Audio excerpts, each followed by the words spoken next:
নমস্কার বন্ধুরা, চলে এসেছি রাজবন্যার নতুন একটা রেসিপি নিয়ে। আজ আমি আপনাদের মালপোয়া বানিয়ে দেখাবো। তবে এই মালপোয়াটা একটু অন্য রকমের। নাম হলো ক্ষীরের কেশরী মালপোয়া। কিচেনে থাকা উপকরণ দিয়েই মালপোয়াটা বানানো হয়েছে, বিশেষ কিছুই লাগে না, খুব কম সময়ে বানানো যায়, টেস্টে দুর্দান্ত। আশা করছি আপনাদের এই ক্ষীরের কেশরী মালপোয়াটা পছন্দ হবে, ভালোও লাগবে। তাই আসুন দেখে নিন আমার আজকের রেসিপি ক্ষীরের কেশরী মালপোয়া। প্রথমে ক্ষীরটা বানিয়ে নেব। তার জন্য এখানে আমুল কোম্পানির 500 ml দুধ নিয়ে নিয়েছি। আপনারা চাইলে যে কোনো প্যাকেট দুধ দিয়ে এটা বানাতে পারবেন। প্যাকেটের মুখটা কেটে আমি দুধটা কড়ার মধ্যে দিয়ে দেবো। দুধটাকে প্রথমে খুব ভালো করে আগে জাল দিয়ে দেবো। জাল দেওয়া হয়ে গেছে, দুধটা ফুটতে শুরু করেছে। এইভাবে দুধটাকে ফুটিয়ে ফুটিয়ে ক্ষীরের মতো করে নেব। ক্ষীরটা তৈরি হয়ে গেছে। ক্ষীরটাকে আর বেশি ঘন করব না, ক্ষীরটা ঠান্ডা হলে আরও একটু ঘন হয়ে যাবে। এবার ক্ষীরটাকে নামিয়ে ঠান্ডা করে নেব। যতক্ষণ ক্ষীরটা ঠান্ডা হচ্ছে তার মধ্যে মালপোয়ার ব্যাটারটা রেডি করে নেব। দিয়ে দেবো 1 কাপ ময়দা, দেবো 2 টেবিল চামচ সুজি, আর দেবো 1 চিমটে নুন। ভালো করে শুকনো উপকরণগুলোকে মিশিয়ে নেব। অল্প অল্প জল দিয়ে ব্যাটারটাকে গুলে নেব। ব্যাটারটা খুব ভালো করে গুলতে হবে, যাতে কোনো ডেলা না থাকে। ভালো করে গোলা হয়ে গেছে। দেখিয়ে দিচ্ছি কী রকম গোলাটা হবে, কতটা ঘন বা পাতলা। হাতার সাহায্যে দেখিয়ে দিচ্ছি ব্যাটারটা ঠিক এরকম পাতলা হবে। খুব পাতলা নয়, আবার খুব ঘন নয়, ঠিক এরকম। এবার এর মধ্যে দিয়ে দেবো 1/4 টিস্পুন ছোটো এলাচের গুঁড়ো, আর দেবো সামান্য পরিমাণে কেশর। কেশরটা কিন্তু বেশি হয়ে গেলে উগ্র হয়ে যাবে, তাই খুব সামান্য দিতে হবে। দুটো উপকরণকে ভালো করে মিশিয়ে নেব। ভালো করে মেশানো হয়ে গেছে। ব্যাটারটাকে সেট হওয়ার জন্য 30 মিনিট রেখে দেবো।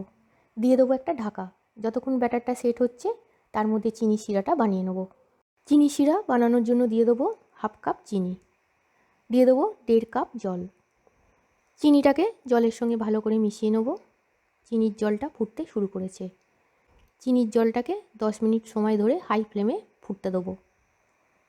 10 মিনিট সময় ধরে চিনির জলটা ফোটানো হয়ে গেছে। চিনির শিরাটা ঠিক এই রকম হয়েছে। শিরাটা হাতের মধ্যে নিলে একটু হালকা আঠা আঠা মতো লাগবে, খুব যে ঘন তাও নয়। আর এই যে শিরাটা, এটা একতারেরও হবে না, হালকা আঠালো মতো করতে হবে। শিরাটা রেডি হয়ে গেছে। শিরাটাকে এবার নামিয়ে রেখে দেবো। 30 মিনিট পর ব্যাটারটা সেট হয়ে গেছে। ব্যাটারটাকে আবার একটু গুলিয়ে নেব। দিয়ে দেবো ক্ষীরটা। ক্ষীরটাকে কিন্তু ঠান্ডা করে দিতে হবে। 500 ml দুধে যে পরিমাণ ক্ষীর হয়েছে তাতে আমি দিয়েছি 1 কাপ ময়দা, 2 টেবিল চামচ সুজি। তবে আপনারা চাইলে 1 কাপ ময়দার জায়গায় 1.5 কাপ ময়দাও দিতে পারবেন। ভালো করে ক্ষীরটাকে আবার মিশিয়ে নেব। ভালো করে মেশানো হয়ে গেছে। এবার এর মধ্যে দিয়ে দেবো খুব সামান্য পরিমাণে কেশরী ফুড কালার। তবে এটা অপশনাল, আপনারা না চাইলে নাও দিতে পারেন। ফুড কালারটাকে ভালো করে ব্যাটারের সাথে মিশিয়ে নেব। ভালো করে মেশানো হয়ে গেছে। মালপোয়ার ব্যাটার রেডি। এবার মালপোয়াগুলো বানিয়ে নেব। ফ্রাইং প্যানে পরিমাণ মতো সাদা তেল গরম হতে দিয়ে দিয়েছি। তেলটাকে মাঝারি গরম করতে হবে, খুব বেশি গরম করলে হবে না। এবার গ্যাসের ফ্লেমটাকে মিডিয়ামে করে দেবো। হাতায় করে 1 হাতা ব্যাটার নিয়ে দিয়ে দেবো, ঠিক এইভাবে। এখন কিন্তু মালপোয়াটা উল্টানো যাবে না। যখন মালপোয়াটা নিজের থেকেই ভেসে উঠবে তখন কিন্তু উল্টাতে হবে। মালপোয়াটা তেলের উপর ভেসে উঠেছে।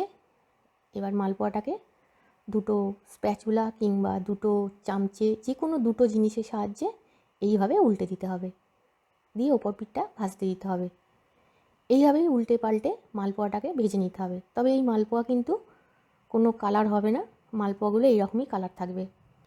মালপোয়াগুলোকে এইভাবেই উল্টে পাল্টে 2 থেকে 3 মিনিট সময় ধরে ভেজে নিতে হবে। মালপোয়াটা ভাজা হয়ে গেছে। এবার তেল ছেঁকে মালপোয়াটাকে স্ট্রেনারের মধ্যে নিয়ে নেব। এক্সট্রা যে তেল আছে মালপোয়ায়, সেই তেলটাকে এইভাবে চিপে চিপে বের করে নেব। এটা কিন্তু গরম অবস্থাতেই করতে হবে, ঠান্ডা হয়ে গেলে কিন্তু তেলটা আর বেরোবে না। এবার এই মালপোয়াটাকে সরাসরি নিয়ে গিয়ে চিনির শিরায় দিয়ে দেবো। এখানে চিনির শিরাটা কিন্তু ঠান্ডা হতে হবে, আর মালপোয়াটাকে গরম হতে হবে। ভাজা মালপোয়াটাকে এইভাবে চিনির রসের মধ্যে ভালো করে ডুবিয়ে দিতে হবে, যাতে চিনির শিরাটা ঠিকমতো মালপোয়ার মধ্যে ঢোকে। মালপোয়াটাকে 10 মিনিট এইভাবে রেখে দিতে হবে। আরও একটা বানিয়ে নিয়ে দেখাচ্ছি। একইভাবে হাতায় করে 1 হাতা দিয়ে দেবো ব্যাটার। মালপোয়াটা ভেসে উঠেছে। দুটো খুন্তি কিংবা দুটো স্প্যাচুলা, যে কোনো দুটো চামচের সাহায্যে আস্তে করে উল্টে দিতে হবে। মালপোয়াটা ভাজা হয়ে গেছে, তেল ছেঁকে তুলে নেব স্ট্রেনারের মধ্যে। এক্সট্রা তেলটাকে বের করে নেব, দিয়ে দেবো সরাসরি চিনির রসে। এইভাবেই বাকি মালপোয়াগুলোকে বানিয়ে নেব। সব কটা মালপোয়া বানিয়ে চিনির রসের মধ্যে দিয়ে দিয়েছি। মালপোয়াগুলোকে এইভাবে 10 মিনিট রেখে দেবো। তবে যে মালপোয়াগুলোকে আগে দেওয়া হয়েছে সেগুলোকে ওপর দিকে করে দিতে হবে, আর যেগুলো পরে দেওয়া হচ্ছে সেগুলো নিচের দিকে করে দিতে হবে। 10 মিনিট পর সার্ভ করে দেখাচ্ছি। তৈরি হয়ে গেল ক্ষীরের কেশরী মালপোয়া। রেসিপিটা যদি আপনাদের ভালো লেগে থাকে তাহলে অবশ্যই বানাবেন, লাইক শেয়ার করবেন। যেসব বন্ধুরা আমাকে সাবস্ক্রাইব করেছেন, লাইক করেছেন, আমার সঙ্গে আছেন, তাদেরকে অনেক অনেক ধন্যবাদ। সকল বন্ধুর কাছে আমার ছোট্ট অনুরোধ, যারা আমার রেসিপিগুলো দেখেন, কেমন লাগছে অবশ্যই কমেন্ট লিখে জানাবেন। আজকের মতো ভিডিওটা এখানেই শেষ করছি। আবার আসবো নতুন রেসিপি নিয়ে। ততক্ষণের জন্য ভালো থাকবেন। Tata, bye bye.